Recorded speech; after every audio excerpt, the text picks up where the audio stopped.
Keesokan harinya, Rebecca kembali bertemu dengan April.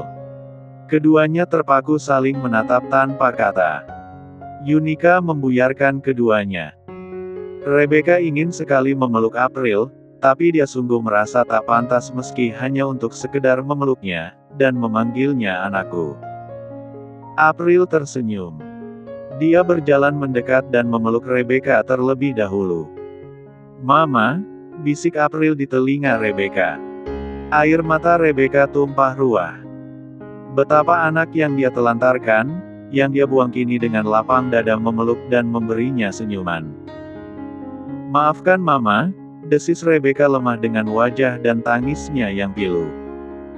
April menepuk dan membelai punggung Rebecca. "Maaf, aku belum bisa mengajak putri Mama yang satunya menemui Mama," sahut April lirih. Pertemuan Rebecca dengan April dipenuhi suasana haru. Abian tersenyum bahagia karena April bisa bertemu dengan ibu kandungnya. Terlebih Yunika, dia berharap, pertemuan Rebecca dengan April mampu mengobati kesedihan mamanya ditinggal sang suami. Kediaman Brandon Prasmore. Mobil berplat nomor khusus milik April tiba di gerbang. Satpam segera membukakan pintu dan mengangguk sopan. "Nona April ternyata bisa menyetir mobil, iya?" tanya Herman, satpam yang membuka pintu. Perempuan cantik yang duduk di kemudi itu mengangguk dengan senyum ramah. Mobil segera melaju menuju teras rumah. Si cantik yang selalu berdandan natural itu turun dari mobil dan langsung menuju kamar Kinan. Kinan tampak tertidur dengan tangan Yusna yang berada di atas kakinya. Yusna ikut tertidur saat menepuk-nepuk Kinan. Tanpa kata, perempuan cantik itu tersenyum dan menggendong Kinan. Yusna terbangun. "Maaf, Nona, saya ketiduran." "Nggak apa-apa." "Oh, ya, tolong bawakan beberapa helai baju Kinan, botol susu dan baby chair untuk kubawa ke rumah ayah." Yusna tahu jika Bahar kemarin melangsungkan akad nikah dengan Kalilah. Dia berpikir Kinan akan menginap di rumah Bahar. "Dan Kinan mau menginap di rumah kakeknya, Non?" tanya Yusna. "Enggak, nanti malam juga pulang." "Oh, bawakan keranjang bayi juga, iya. Aku menyetir mobil sendiri. Papanya Kinan harus buru-buru ke kantor. Jadi aku akan pergi berdua Kinan saja." "Saya nggak ikut, Non?" tanya Yusna. "Nggak usah, cuma sebentar saja, kok."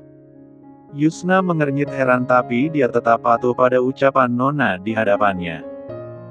"Bawakan semua ke mobil sekarang." Yusna menurut dan mengekor langkah majikannya serta merapikan barang bawaan Kinan. Yusna menidurkan Kinan di keranjang bayi yang diletakkan di jok depan dan mengikat keranjang dengan seatbelt. Tubuh mungil Kinan pun diikat dengan pengaman di dalam keranjang bayi. "Apa tidak apa-apa membawa dengkinan seperti ini, Non? Saya takut oleng." Yusna khawatir melihat majikannya membawa Kinan yang masih bayi hanya berdua. "Nggak apa-apa, tenang saja, oke." Yusna menurut meski tak kuasa melihat Kinan dibiarkan sendiri di dalam keranjang bayi. Mobil kembali melaju meninggalkan rumah Brandon. "Kenapa Non April bawa mobil sendirian? Vikram kemana?" gumam Yusna heran. Sementara itu di dalam mobil yang sudah jauh dari rumah Brandon, Julia terbahak dengan keras seraya melihat ke arah Kinan. "Kau rasakan April. Kau rebut Abian dariku, aku pun merebut anakmu darimu." Julia merasa senang. Bram membelikan mobil baru yang sama dengan mobil milik April dan memasang nomor plat yang sama. Julia berdandan ala April. Wajah natural, tatanan rambut lurus serta kostum sederhana ciri khas April. "Hei, bayi pembawa sial. Gara-gara kamu, papamu lebih memilih ibu yang melahirkanmu daripada aku, Rasakan sekarang, kamu tak akan lagi mendapatkan asupan ASI dari ibumu." Aku akan membiarkanmu kelaparan. Julia tertawa senang. Kembali ke kediaman Brandon. Mobil Abian yang dikemudikan Vikram memasuki gerbang halaman. Setelah dari rumah Rebecca, Abian dan April hendak membawa Kinan ke rumah Bahar. Bayus. Panggil April segera menuju kamar Kinan setelah turun dari mobil. Iya, Non. Loh, ada yang ketinggalan. Yusna heran, baju yang dikenakan April kini berbeda. Apanya yang ketinggalan? Tanya April heran seraya membuka pintu kamar Kinan. Mana Kinan? Tanya April. Loh, bukannya barusan Nona bawa dan Kinan? Katanya mau dibawa ke rumah kakeknya. Yusna kebingungan. Wajah April seketika memucat. Aku baru datang, Mbak Yus. Siapa yang membawa Kinan? April panik. Ada apa, sayang? Tanya Abian yang baru menyusul. Wajah Yusna menegang, dia menjelaskan dengan terperinci saat sosok mirip April membawa Kinan. Seketika April menjerit dan memukuli dada Abian. Kinan pasti diculik Julia, Mas. Yusna terperanjat, dia luruh bersujud di kaki April dan Abian. Tuan, Nona, maaf, sungguh saya tak menduga jika yang tadi datang adalah Nona Julia. Penampilannya sungguh berbeda, dia berpenampilan sederhana tanpa riasan wajah. Yusna gemetar bukan main. Wajah Abian tentu saja ikut tegang. Di mana yang lain? Tanya Abian. Nyonya Charlotte sedang pergi bersama Tuan Sepuh. Nona Melissa katanya sedang ke toko organik bersama Mbak Mira. Non Diandra di kamarnya, Tuan. Yusna berkata dengan suara gemetar. Sudah berapa lama Julia membawa Kinan? Tanya Abian lagi sembari menenangkan April yang terisak panik. 20 menit yang lalu, Tuan. Jawab Yusna. Allahu Akbar. Abian segera menelepon Herman. Halo, Pak Herman, apa tadi Bapak lihat Nona Julia bawa Kinan? Ke arah mana? Non Julia. Tadi yang bawa dan Kinan bukannya Non April, iya. Mobilnya kan mobil Non April, plat nomornya pun sama, jawab Herman. Ah, semua orang tertipu dengan penyamaran Julia. Sesal Abian. Mamas, lapor polisi sekarang juga. Ucap April. Iya, sayang. Tenang, ya. Abian menenangkan April. Mbak, beritahu semua orang jika Kinan diculik Julia. Tita April pada Yusna dengan suasana hati yang sudah tak keruan. Abian menelepon Brandon dan juga Alex. Alex San Suzana senior Alex di keluarga Dharmawangsa lebih bisa diandalkan dengan cepat untuk menemukan seseorang. Mobil yang dikemudikan Julia melaju di jalanan bebas hambatan yang sepi. Dia ingin membawa Kinan sejauh mungkin. Julia melaju dengan kecepatan tinggi. Kinan terbangun dan menangis. Ah, sial. Berisik. Sungut Julia.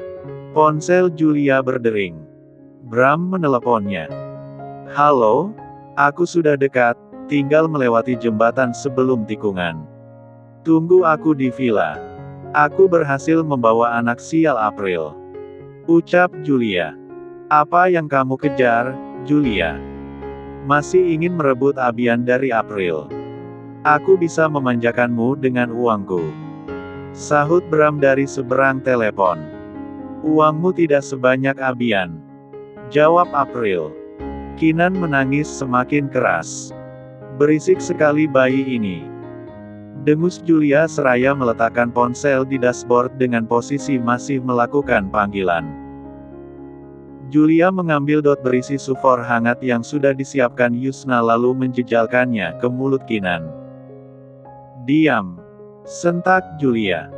Sebelah tangannya memegang kemudi, sebelahnya lagi menyodorkan dot ke mulut Kinan. Kinan enggan meminum susu. Dia menangis lebih keras. Julia makin kesal dan terus melihat ke arah Kinan seraya melontarkan makian. Saat Julia kembali melihat ke depan, ada seorang ibu membawa stroller bayi dan juga menuntun anak kecil menyeberang jalan. Julia membanting setir menghindari sang penyeberang. Tapi naas, mobilnya yang melaju kencang itu membentur trotoar, batu di sisi taman jalan dan juga sebuah pohon besar. Mobil Julia terbalik dan terpental hingga berguling ke arah jembatan. Ibu muda yang menyeberang jalan terkejut menyaksikan sebuah mobil yang menghindarinya malah berakhir parah. Samar dia mendengar tangisan bayi. Apa di mobil itu ada bayi? Bayi itu selamat. Gumam sang ibu segera berlari ke arah mobil Julia yang sudah terbalik. Benar saja, tampak oleh ibu itu seorang bayi mungil yang diikat di keranjang bayi menangis keras. Di sebelahnya seorang wanita sudah berlumuran darah. Sang ibu mengeluarkan kinan yang ajaib sekali, dia tidak terlepas dari ikatan keranjang maupun seatbelt. Allahu Akbar, Tuhan masih melindungimu, nak. Ibu itu segera mengeluarkan kinan di antara kaca jendela yang sudah remuk tak berbentuk. Kinan dibawanya menuju stroller dan meletakkannya di sebelah bayinya. Sempit, Ma. Adik kesempitan.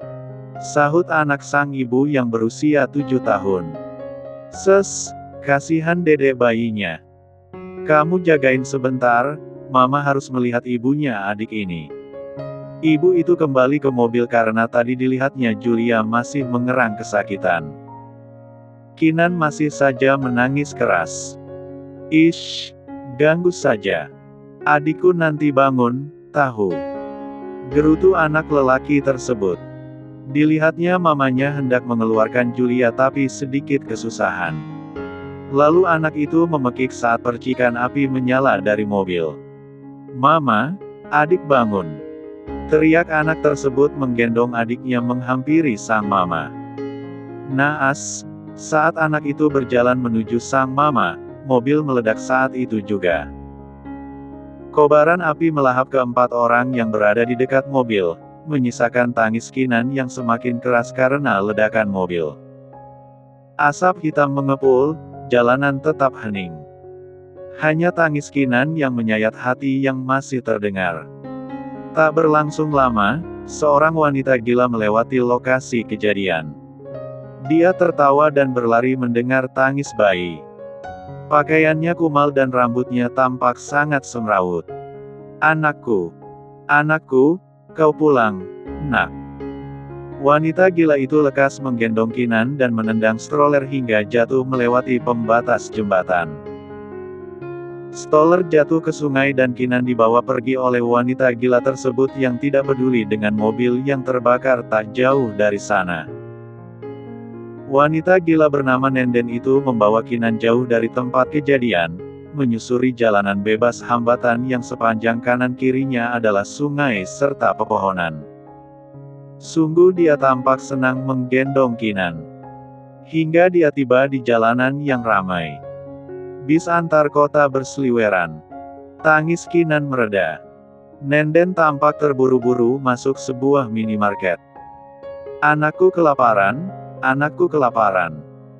Desis Nenden. Mata Nenden mencari susu kemasan dan langsung memasukkan sedotan ke mulut Kinan. Kinan tersedak. Bu. Anak bayi mana bisa minum dari sedotan? Seru seorang ibu kaget. Ibu itu semakin mengernyit dan menyadari jika Nenden tampak kurang waras. Ini anak ibu. Ibu tersebut mencoba mengajak bicara Nenden dan melepas sedotan yang ditolak Kinan. Nenden mengangguk dengan senyum lebar. Kasihan sekali bayi ini, gumam sang ibu. Ma, dia siapa? Tanya suami ibu tersebut yang muncul di belakangnya. Sang ibu memberikan kode dengan menempelkan telunjuk di dahinya. Suaminya pun paham. Tapi lalu Nenden ketakutan melihat lelaki tersebut. Jangan ambil anakku.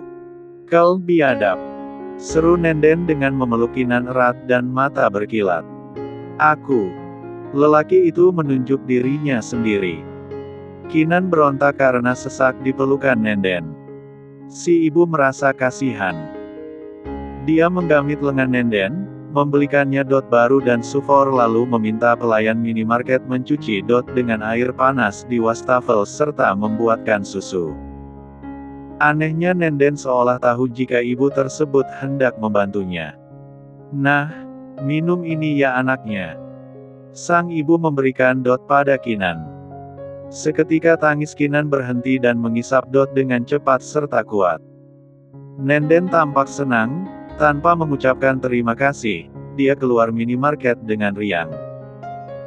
Dasar orang gila, bilang makasih kayak gitu.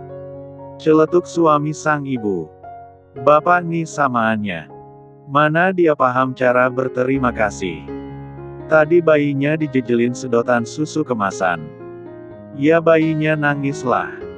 Gerutu si ibu. Suaminya menggeleng tak habis pikir. Ayo, mana barang belanjaannya? Sudah dibeli semua keperluan kita. Tanya sang suami mengambil kotak keranjang belanja dari tangan istrinya. Sementara itu Nenden duduk di teras minimarket dengan memegangi botol susu Kinan. Sungguh dia tahu meletakkan dot dengan benar. Tak lama ibu-ibu yang memberinya dot susu serta suaminya keluar minimarket seraya memandangi Nenden dan Kinan dengan tatapan iba. Selanjutnya mereka naik motor meninggalkan minimarket. Setelah susu dalam dot habis, Nenden membuang dot asal lalu dia dimarahi oleh tukang parkir area minimarket, kemudian diusir dari sana setelah drama Nenden melempar tukang parkir dengan isian tempat sampah. Nenden berjalan dan bersenandung pelan dengan tingkahnya yang tak waras. Dia sampai di sebuah masjid pinggir jalan dekat terminal. Diletakkannya Kinan di teras masjid lalu dia sendiri tidur telentang dan mendengkur seketika. Kinan pun ikut tertidur setelah merasa kenyang minum sufor. Saat azan asyar, baby Kinan kembali bangun dan menangis. Beruntung sekali Nenden tidak ditegur penjaga masjid saat itu yang merasa iba melihat Nenden tidur telentang dengan sebelah tangannya memegang keranjang bayi. Nenden terbangun mendengar tangis Kinan. Dikeluarkannya box susu formula pemberian ibu-ibu di minimarket. Lalu mengacung-acungkannya di depan Kinan. Manalah bayi itu paham maksud Nenden. Tingkahnya ditertawakan beberapa orang anak kecil pengunjung terminal. Bu, itu anaknya lapar, kasih ASI. Tegur salah seorang ibu dan ibu itu mengusap dada setelah menyadari Nenden kurang waras. Baby Kinan sungguh dilindungi Allah SWT. Setelah selamat dari maut bersama Julia, Kinan ada yang memberinya susu formula. Kini, saat Kinan lapar kembali, ada seorang ibu pengunjung masjid yang membawa bayi. Ibu itu merasa iba dan dia paham Nenden setengah waras. Ibu yang sama-sama membawa bayi itu mengeluarkan dot dari tas bayi yang dibawanya lalu memberikannya pada Nenden. Nenden kegirangan lalu menyodorkan dot pada Kinan. Bayi April itu kembali diam serta fokus menghisap dot. Sama seperti tadi, setelah susu dalam dot habis, Nenden melempar dot ke sembarang arah. Dasar orang gila, bukannya disimpan baik-baik kalau anaknya lapar lagi lah malah dibuang. Ujar orang-orang yang melihatnya. Nenden kembali telentang dan tidur. Sama, sebelah tangannya melingkar memegangi baby Kinan. Menjelang maghrib, barulah Nenden diusir dari teras masjid karena lama-lama aroma tak sedap tubuh Nenden menguar, mengganggu para pengunjung masjid. Hari mulai gelap, Nenden terus menyusuri jalan tak tentu arah. Senandung kecil dari mulutnya seolah menina-bobokan Kinan. Petir tiba-tiba menggelegar. Nenden takut. Kebetulan dia menemukan pohon beringin rindang. Nenden terduduk setengah meringkuk setelah meletakkan bayi Kinan di sisinya lalu menutupi telinganya sendiri. Tapi Kinan malah diam saja melihat Nenden dengan mata jernihnya. Petir kembali menggelegar, Nenden ketakutan, dia berlari tak tentu arah menghindari kilatan cahaya petir. Baby Kinan kini seorang diri di bawah pohon beringin, dia menangis saat Nenden pergi. Sementara di tempat lain, di dekat lampu merah, seorang banci bernama Dadang dengan pakaian seksi membuang puntung rokok. "Semoga malam ini aku ngamen laris manis," gumam banci tersebut membunyikan kerincingan. Sang banci berjalan menuju kerumunan banci lain yang mulai mangkal di dekat lampu merah. Ada dua jenis banci, mereka yang hanya menjemput rezeki dengan mengamen dan mereka yang mengais nafkah dengan menjajakan tubuhnya pada lelaki hidung belang. Danisa, kabur. Ada Satpol PP, mereka sidak dadakan. "Jangan ke sana!" teriak seseorang dari belakangnya, "Sama-sama waria." Dadang berganti nama jadi Danisa saat sedang berdinas. Dadang menoleh ke belakang. Baru juga mau ngelapak, masa Satpol PP gerebek jam segindang. Dadang menepiskan tangan ke udara dengan gemulai tapi suaranya tetap bariton. "Yah, ente nggak percaya? Sumpah nanti ada Satpol PP. Mending cari aman, daripada kamu keciduk, anakmu nggak ada yang kasih makan," teriak temannya lagi. Dadang tak peduli. Dia terus berjalan menuju arah lampu merah dan menyapa kawan-kawan seprofesinya di sana. "Tahu? Enggak.